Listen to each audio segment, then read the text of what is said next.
আসসালামু আলাইকুম কলিজার ভাই বোনেরা, কেমন আছেন সবাই? আশা করি সবাই ভালো আছেন। জান্নাত হক গ্রেপ্তার হওয়ার পরপরই সবাই বলে যে 3 মিনিটের লিঙ্ক ভাইরাল হয়েছে, এই জন্য জান্নাত হক গ্রেপ্তার হয়েছে।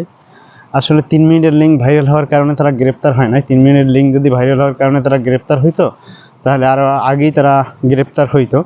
তো অনেকে আবার তাদের পাসফলের ভিডিও দেখছেন, যে অনেকের মনে এবার প্রশ্ন পাসফলটা কি। অনেকে আবার বলে যে ভাই 5 মিনিটের ভিডিও ভাইরাল হওয়াকে মনে হয় পাসফল বলে। আসলে পাসফলের বিষয়টা অনেকেই জানেন, অনেকেই জানেন না। তো পাসফল নিয়ে আমি কথা বলতে চাই না, যেহেতু তো তারা যে গ্রেপ্তার হয়েছে, গ্রেপ্তার হওয়ার মূল কারণ কি এবং তারা গ্রেপ্তার হওয়ার তাদের কমেন্টগুলো আপনারা দেখবেন, যে কমেন্টের ভিতরে সবাই আলহামদুলিল্লাহ বলতেছে তারা গ্রেপ্তার হওয়ার কারণে। তো তারা গ্রেপ্তার হয়েছে জন্য আমি খুশি, যে গ্রেপ্তার করছে যারা তার নামে অভিযোগ করছে। তো তার জন্য রয়েছে একগুচ্ছ ফুলের ভালোবাসা।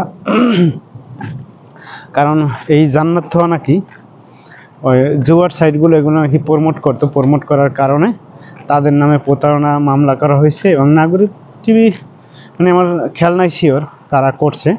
তো সেই প্রতারণার কারণেই তাদেরকে গ্রেপ্তার হয়েছে। তাদের লিঙ্ক ভাইরাল হওয়ার পাশাপাশি জুয়াকে প্রমোট এবং এই মানুষের সাথে যেই সাইটগুলোর মাধ্যমে প্রতারণা করা হয় সেগুলো তারা প্রমোট করছে, এই জন্য তাদেরকে গ্রেপ্তার করা হয়েছে। তো এই ছিল তাদের গ্রেপ্তার হওয়ার কারণ। সবাই ভালো থাকবেন।